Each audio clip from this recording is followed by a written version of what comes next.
Hello dear students, welcome to our channel Educational Goal. और हमारी जो लगातार सीरीज चल रही है क्लास 12th इंग्लिश के क्वेश्चन आंसर की, उसमें आज हम फ्लेमिंगो के 5th चैप्टर इंडिगो के क्वेश्चन आंसर देखने वाले हैं, जिसके राइटर हैं लुइस फिशर। देखिए, पूरा चैप्टर जो है गांधी जी की लाइफ पर बेस्ड है। समरी अगर हम इसकी देखें बहुत ही संक्षिप्त रूप में, क्योंकि ये हमारा क्वेश्चन आंसर का वीडियो है, तो मैं आपको इतना ही बताऊंगा कि गांधी जी ने अपना जो पहला आंदोलन अंग्रेजों के जो विरुद्ध किया था वो बिहार के चंपारण जिले से स्टार्ट किया था।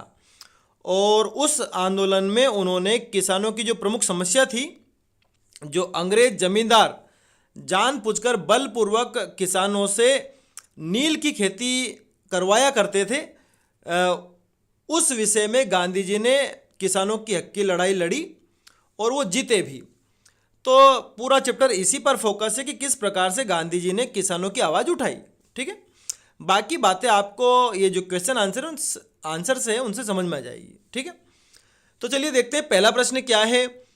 Y did the servants think Gandhi to be another peasant? कि सेवकों ने गांधी जी को दूसरा किसान क्यों समझा? तो देखिए, यहाँ पर बात क्या हो रही है कि जब एक किसान है राजकुमार शुक्ला नाम का, वो गांधी जी को लेकर के एक वकील के यहाँ जाता है। तो वकील के यहाँ जो नौकर है, सेवक है, वो गांधी जी को उन्होंने इससे पहले कभी देखा नहीं था, तो वो गांधी जी को भी क्या समझ बैठे थे, एक दूसरा किसान ही समझ बैठे थे। ठीक है, अब देखते हैं जरा इस आंसर को। Rajkumar Shukla led Gandhi to Rajendra Prasad house.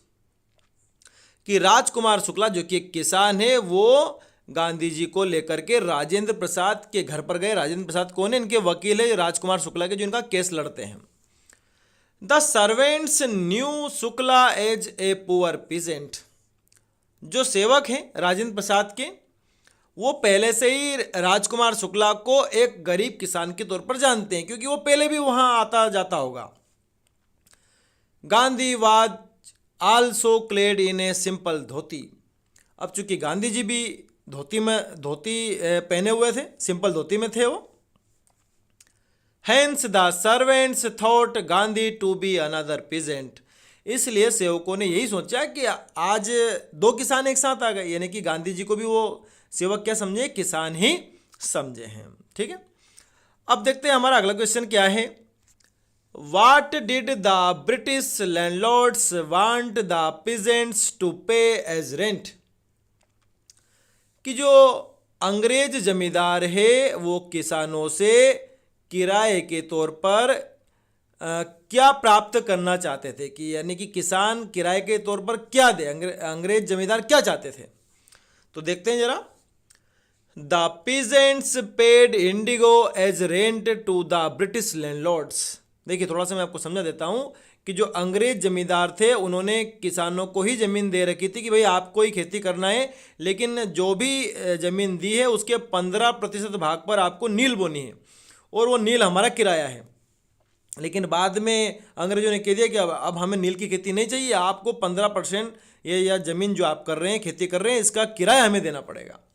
तो यहाँ पर प्रश्न यही पूछा है कि अंग्रेज जमींदार जो है किसानों से किराए के तौर पर क्या चाहते थे।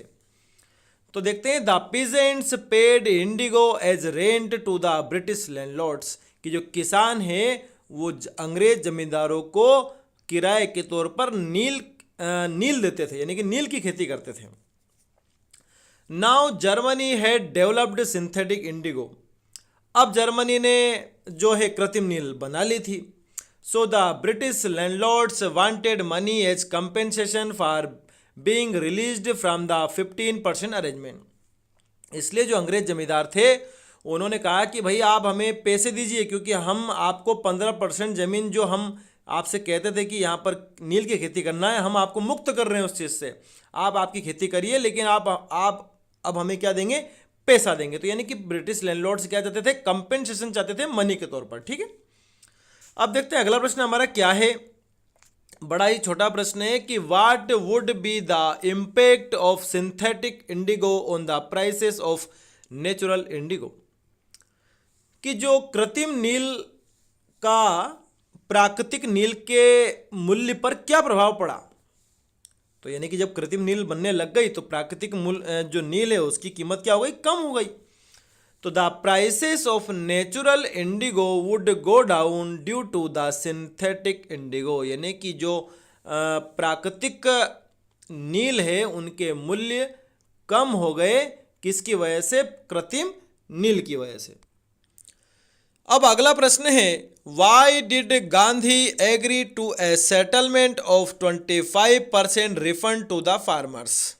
देखिए ये प्रश्न किससे संबंधित है? जब गांधी जी किसानों के केस को लेकर के अदालत में गए तो बहुत जब वाद विवाद हुआ, बहुत सारे केस हुए और अंततः गांधी जी की जीत हो गई और जो जमींदार थे वो मान गए कि ठीक है हम किसानों के पैसे को वापस कर देंगे।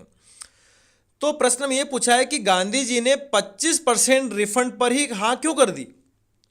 यानी कि जब गांधी जी ने कहा कि ठीक है किसानों के पैसे वापस करो, तो जमींदारों ने कहा कितने वापस करें? तो गांधी जी ने कहा था कि 50% वापस करो, लेकिन जमींदारों ने कहा कि हम सिर्फ 25% पैसे जो कीमत है वही वापस करेंगे। तो गांधी जी 25% पर ही क्यों मान गए? तो देखते हैं जरा। According to Gandhi, the amount of money given as a refund to farmers was not more important than the fact that the landlords were obliged to surrender a part of their money and with it a part of their prestige too.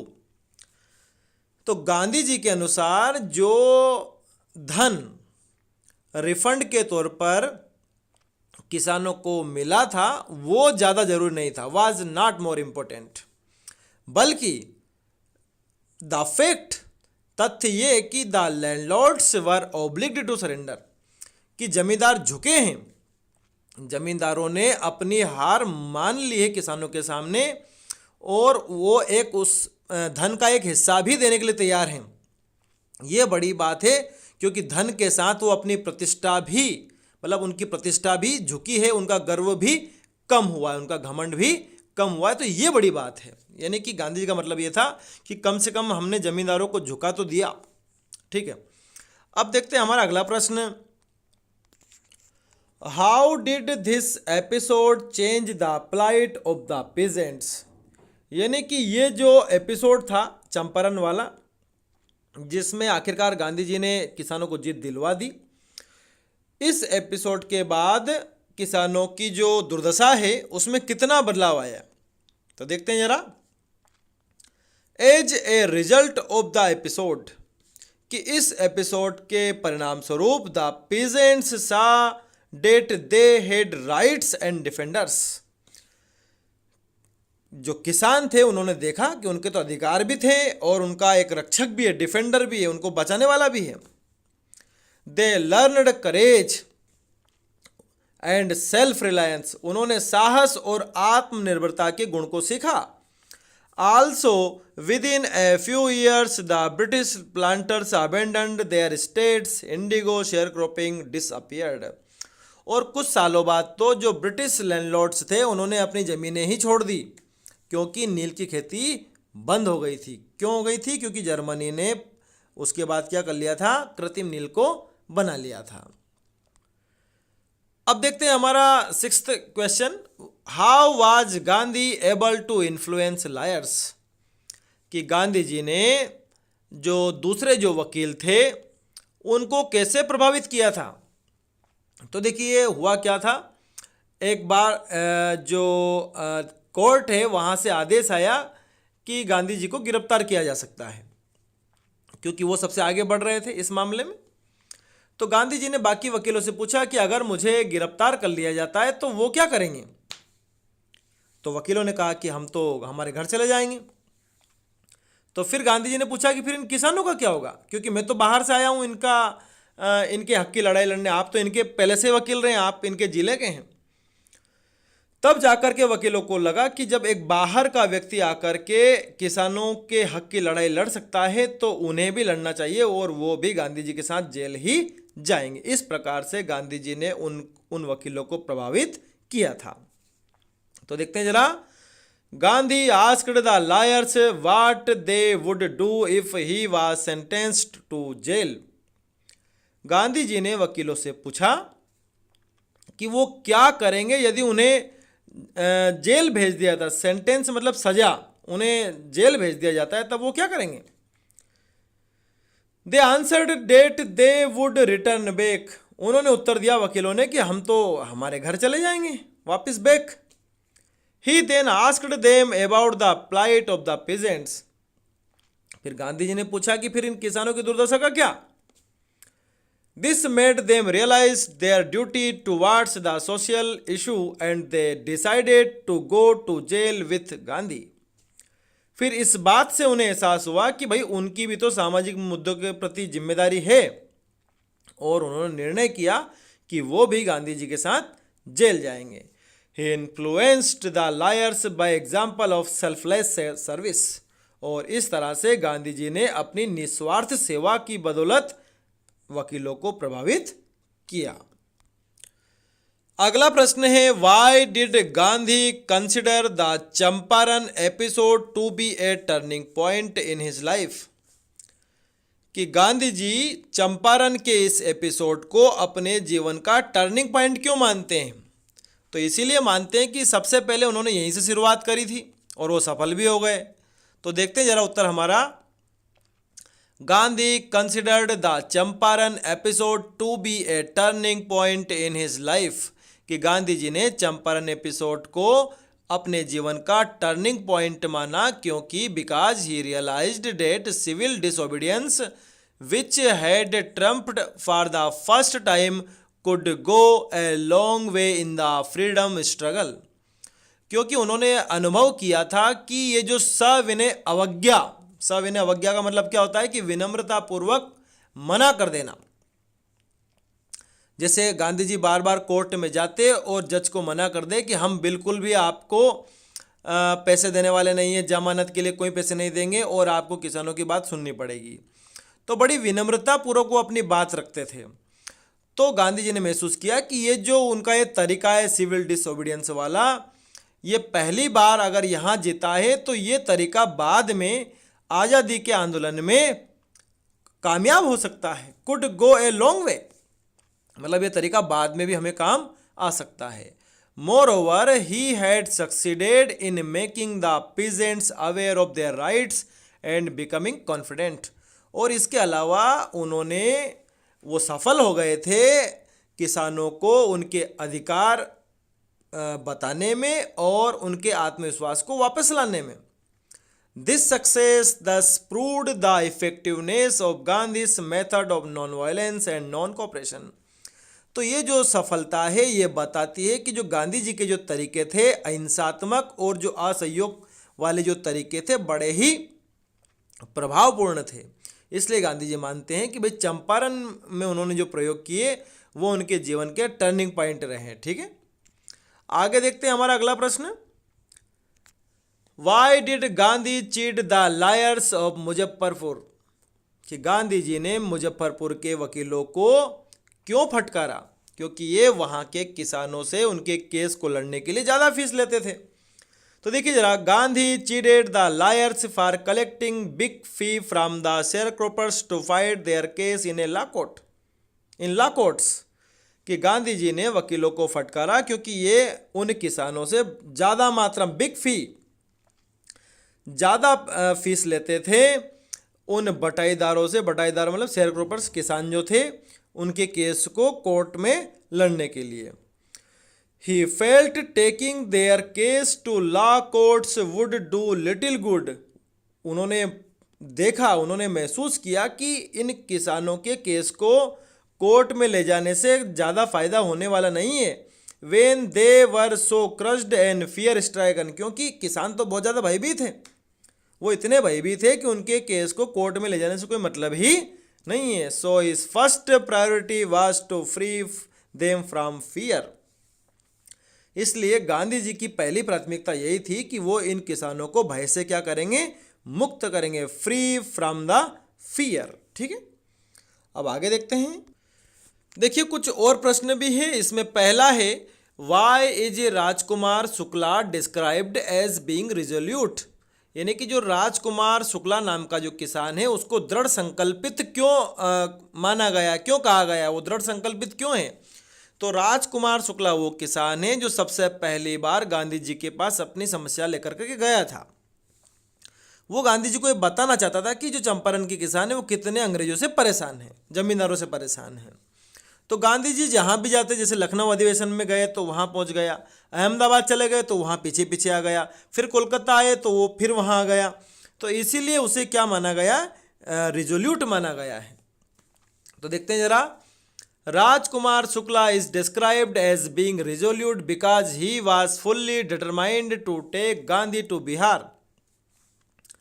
उसे दृढ़ संकल्पित माना गया है क्योंकि वो पूर्णतः determine था गांधी जी को बिहार ले जाने के लिए। He had come to complain to Gandhi about the injustice of the landlord system in Bihar. वो गांधी जी के पास शिकायत लेकर के आया था कि जो बिहार में जो भू व्यवस्था है, भूस्वामी व्यवस्था है, उसमें कितनी नाइंसाफी हो रही है। For weeks he never left Gandhi side. हफ्तों तक गांधी जी के साथ ही वो रहा, बिल्कुल अकेला नहीं छोड़ा उनको। Till Gandhi asked him to meet at Calcutta. जब तक कि गांधी ने उससे कह दिया कि वो कलकत्ता में उससे मिलेंगे, तब तक वो उनके साथ ही रहा। इसलिए हम कह सकते हैं कि भाई राजकुमार शुक्ला बहुत ही जिद्दी था। अगला प्रश्न देखते हैं, what was the attitude of the average Indian in smaller localities towards advocates of home rule. देखिए, प्रश्न का मतलब है कि जो एक औसत भारतीय अंग्रेजों के ज़माने में जो था, उसका स्वाधीनता के जो सेनानी थे उनके प्रति क्या रवैया रहता था। अगर हम सरल शब्दों में इसको कहें तो हम कह सकते हैं कि जो लड़ाई लड़ रहे थे अंग्रेजों से, चाहे वो लोकतंत्र वाले तरीके से या फिर हिंसात्मक या अहिंसात्मक, किसी भी प्रकार से अगर वो स्वाधीनता की लड़ाई लड़ रहे थे, तो ऐसे लोगों के प्रति आम भारतीय क्या सोचता था, ये हमसे प्रश्न में पूछा है। तो देखिए जरा, आम भारतीय तो बहुत डरता था, उसको पता था कि अगर उसने भी इनका सपोर्ट किया तो अंग्रेज बहुत खतरनाक है। तो देखते हैं जरा, The average Indians in smaller localities were scared to show sympathy for the advocates of home rule due to the fear and control instilled by British। कि एक जो औसत भारतीय जो होते थे वो डरते थे, were scared, वो डरते थे कि वो ऐसे लोगों के प्रति कोई सहानुभूति नहीं दिखाएंगे। कैसे लोगों के प्रति? जो स्वाधीनता की बात करते हैं, होम रूल की बात करते हैं। ऐसा वो क्यों करते थे? क्योंकि उन्हें ब्रिटिश के द्वारा ये जो भय था, इसकी वजह से वो डरे हुए थे और वो कभी भी ऐसे लोगों के प्रति किसी भी प्रकार की सिंपैथी नहीं दिखाते थे। अगला प्रश्न है, what was Gandhi's politics intertwined with. कि गांधी जी की राजनीति किस चीज से जुड़ी हुई थी। तो देखते हैं जरा, Gandhi's politics was intermingled with the day to day problems of the millions of Indians. कि गांधी जी की जो राजनीति थी वो रोजमर्रा जो लाखों भारतीयों की जो समस्या थी उन्हीं से जुड़ी हुई गांधी जी की राजनीति रहती थी। मतलब गांधी जी राजनीति भी अगर कर रहे थे तो सिर्फ भारतीयों की भलाई के लिए कर रहे थे। ठीक है, अब देखते हैं हमारा अंतिम प्रश्न है इस चैप्टर से कि discuss the qualities of a good leader with reference to Gandhi's role in Champaran movement. कि गांधी जी ने जो चंपारण के आंदोलन में अपना रोल निभाया एक अच्छे से लीडर का, उसके आधार पर आपको एक अच्छे लीडर की क्वालिटी को बताना है कि एक अच्छे लीडर में क्या क्या क्वालिटीज होती है। तो देखते हैं जरा, ए good leader has a mass appeal. यानी कि एक जो अच्छा लीडर होता है ना, उसको लोग पसंद करते हैं। मास अपील का मतलब यही, उसके सपोर्टर्स बहुत होते हैं, उसको सहयोग देने वाले बहुत होते हैं, उसको जनता चाहती है। ही rises from the masses, thinks for them and works for them.